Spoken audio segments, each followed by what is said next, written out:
Welcome back to my channel friends. आज हम noun की उसी सीरीज़ को आगे बढ़ाते हुए नाउन से रिलेटेड प्रैक्टिस सेट को देखेंगे और नाउन से रिलेटेड जो भी एरर्स हैं उनको फाइंड आउट करना एक सेंटेंस में देखेंगे। जो पहला सेंटेंस है आइए उसको देखते हैं। इसमें पहला सेंटेंस है the sceneries of Dehradun is very charming. तो जो सीनरीज वर्ड है आप देख पा रहे होंगे स्क्रीन पे, ये सीनरीज वर्ड एक अनकाउंटेबल नाउन है। तो अनकाउंटेबल नाउन में हम उसको हमेशा सिंगुलर में यूज करते हैं। जब किसी नाउन को हम काउंट नहीं कर सकते हैं तो ऐसे नाउन को हमेशा सिंगुलर श्रेणी में रखा जाता है। तो यहाँ पर हम सीनरीज न लिख के ओनली सीनरी लिखेंगे। तो the scenery of Dehradun is very charming, ये सेंटेंस हमारा करेक्ट हो जाएगा। अब आते हैं दूसरे सेंटेंस पे। Alms are given to the poors. इसमें जो ये द पुअर्स वर्ड है, कभी भी ध्यान रखिए, कभी भी किसी एडजेक्टिव को अगर हम नाउन में कन्वर्ट करते हैं तो वो प्लूरल में नहीं आता। ठीक है, तो यहाँ पर जो द पुअर है उस पुअर को हम पुअर्स नहीं कह सकते, हम द पुअर कहेंगे। द पुअर का मतलब हुआ द लगने से यानी आर्टिकल के लगने से एक नाउन का काम कर रहा है, बट ये एडजेक्टिव है और ये पूरी गरीब जनजाति यानी पूरी जाति को प्रदर्शित कर रहा है। द लगने से पूरी जाति को ये प्रदर्शित कर रहा है, इसीलिए इसको हम एस ना लगा के ओनली द पुअर कहेंगे। आई होप आपको क्लियर हुआ होगा। आगे चलते हैं थर्ड सेंटेंस में। One must be always true to one's words if one wants to get respect from everyone.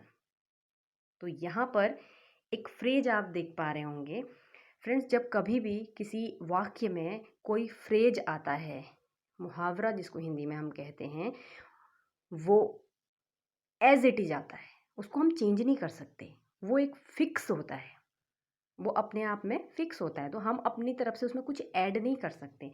तो यहाँ पर ये जो मुहावरा है वंस वर्ड, तो ये वर्ड्स ना होके वर्ड है, तो यहाँ पर ये एस वर्ड जो है ये गलत है। तो यहाँ पर हो जाएगा once word. I hope clear हो रहा होगा। आगे बढ़ते हैं। My father lives by the principle he professes. तो यहाँ पर जो ये वर्ड है प्रिंसिपल, ये एक होमोफोन है। होमोफोन का मतलब होता है, होमो मीन्स होता है सिमिलर, फोन मीन्स होता है साउंड। यानी जब दो वर्ड्स की सिमिलर साउंड आता है बट उनकी मीनिंग डिफरेंट होती है, इंग्लिश में उनको होमोफोन्स कहा जाता है। तो यहाँ पर ये प्रिंसिपल्स वर्ड प्रिंसिपल से सिमिलर बन रहा है, तो यहाँ पर ये वाला प्रिंसिपल नहीं होगा। यहाँ पर इस प्रिंसिपल का मतलब हो जाएगा कि जो प्रधानाचार्य होते हैं। बट यहाँ पर जो ये सेंटेंस हमको सेंस दे रहा है, वो सेंस दे रहा है कि मेरे पिताजी जो रहते हैं वो प्रधानाचार्य वाला सेंस नहीं दे रहा है। तो यहाँ पर हम इसको प्रिंसिपल्स को PALS, जो ये लास्ट वर्ड है इसकी जगह PLES इस तरीके से चेंज करेंगे। ओके, तो ये जो होमोफोन्स होमोनिम्स हैं, यानी जो साउंड और वर्ड की स्पेलिंग से रिलेटेड एरर होता है, ये भी इसी में आता है। अगले वाक्य पर चलेंगे।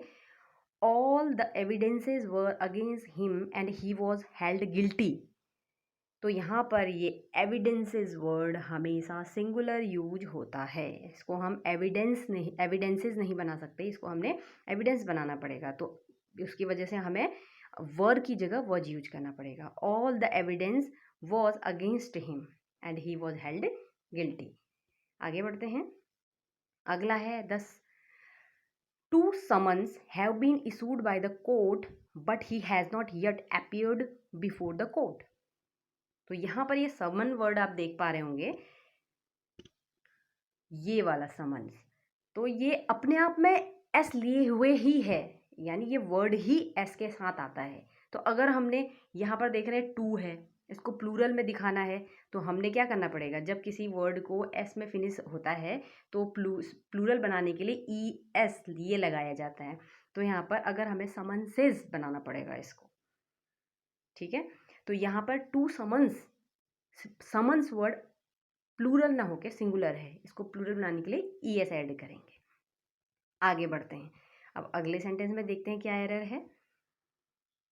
अगला है children are playing and making मिसचीव्स in the park since morning. तो यहाँ पर एरर जो है मिसचीव्स वर्ड में आ रहा है। मिसचीव्स को हम प्लूरल एस लगा के नहीं बना सकते हैं, ओनली मिसचीफ वर्ड यहाँ पर रहेगा। तो मिसचीव्स गलत वर्ड है और ये भी अनकाउंटेबल है, इसको हम प्लूरल में शो नहीं कर सकते। ओनली मिसचीफ वर्ड यहाँ पर हम यूज करेंगे एज ए प्लूरल सेंस। आगे बढ़ते हैं। The police have received 2 important informations. Guess करिए, यहाँ पर जो ये इंफॉर्मेशन वर्ड है, इंफॉर्मेशंस, ये भी अनकाउंटेबल है। अगर हमने इसको प्लूरल में शो करना है तो हम एस लगा के इसको प्लूरल नहीं दिखा सकते। उसके लिए एक नया तरीका होता है ग्रामर में, पीसेस ऑफ इंफॉर्मेशन, यानी आगे पीसेस वर्ड लगाएंगे। और इसी तरीके से बहुत अलग अलग तरीके होते हैं कि अनकाउंटेबल नाउन को, जिनको हम एस या ES लगा के प्लूरल नहीं बना सकते, उनको किसी अदर वे से हम प्लूरल बनाते हैं। तो इन्फॉर्मेशन उन्हीं वर्ड में से एक है। अगर हमें इसे प्लूरल बनाना है तो पीसेस ऑफ इंफॉर्मेशन ऐसे लगाएंगे। आई होप क्लियर हो रहा होगा। अगले सेंटेंस में आते हैं। I saw a 5 years old girl. पिछले वीडियो में भी मैंने बताया था। पहले सेंटेंस को कंप्लीट करते हैं। I saw a 5 years old girl dancing on a rope only for her childhood, sorry livelihood, only for her livelihood. तो यहाँ पर जो वर्ड है, ये पूरा वर्ड देखिए। पिछले वीडियो में मैंने आपको बताया था कि जो आर्टिकल है वो इंडिकेट करता है कि आगे आने वाला जो नाउन है वो कहीं छुपा हुआ है। तो अ आर्टिकल हो गया, 5 years ओल्ड यहाँ तक ये एडजेक्टिव है। गर्ल, अब ये गर्ल की खासियत को बता रहा है। अब गर्ल की अगर एक खासियत को बता रहा है तो ये एडजेक्टिव है। और कभी भी विशेषण को हम क्या नहीं कर सकते हैं, प्लूरल नहीं कर सकते हैं। तो यहाँ पर ईयर्स ना होके ओनली ईयर होगा। पिछले वीडियो में भी 5 स्टार होटल, इससे मैंने आपको एक क्लियर किया था कि 5 स्टार्स होटल कभी नहीं होता, 5 स्टार होटल होता है, क्योंकि 5 स्टार होटल की खासियत को दिखाने वाला एक एडजेक्टिव है। तो यहाँ पर भी अ 5 year old गर्ल होगा, एस गलत है। क्लियर हो पा रहा होगा। आगे बढ़ते हैं। आगे है the angry mob attacked the police officers when they came to the railway station. बहुत इंटरेस्टिंग है ये भी। बहुत मैक्सिमम लोग, मतलब ज़्यादातर लोग इसमें मिस्टेक करते हैं। ये वर्ड है यहाँ पर एंग्री मॉब, तो इसमें एरर है। इसमें क्या एरर है, जो ये मॉब वर्ड होता है ना, ये खुद ही एंगर को इंडिकेट करता है। मॉब हम वहीं पर यूज करते हैं जब भीड़ उग्र रूप में होती है। तो यहाँ पर एंग्री वर्ड ऐड करना सुपरफ्लुअस माना जाता है। ये ग्रामेटिकल टर्म है।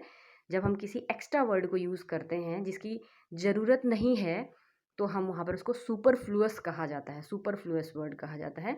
तो यहाँ पर एंग्री वर्ड सुपरफ्लुअस है, क्योंकि मॉब अपने आप में एंगर को शो करने वाला है, यानी उग्र भीड़। इसी तरीके से हम कहते हैं, हम अपने डे टू डे लाइफ में यूज़ करते हैं रिटर्न बैक। अब रिटर्न मीन्स ही वापस लौटना होता है, तो बैकवर्ड, बैक अगर हम लगाते हैं तो उसका मतलब भी वापस हुआ, तो ये सुपरफ्लुअस हुआ। तो इस तरीके से बहुत सारे हम फ्रेजेज, वर्ड्स यूज करते हैं डे टू डे लाइफ में, जो ग्रामर में मिस्टेक मानी जाती है, एरर माना जाता है। तो आई होप आपको यहाँ तक क्लियर हुआ होगा। तो इस तरीके से हम आगे भी अपने वीडियोस को बनाते रहेंगे और समझते रहेंगे, निकालते रहेंगे एरर, और प्रैक्टिस के थ्रू ही हम अपने ग्रामर के पार्ट को स्ट्रॉन्ग बनाएंगे। Thanks for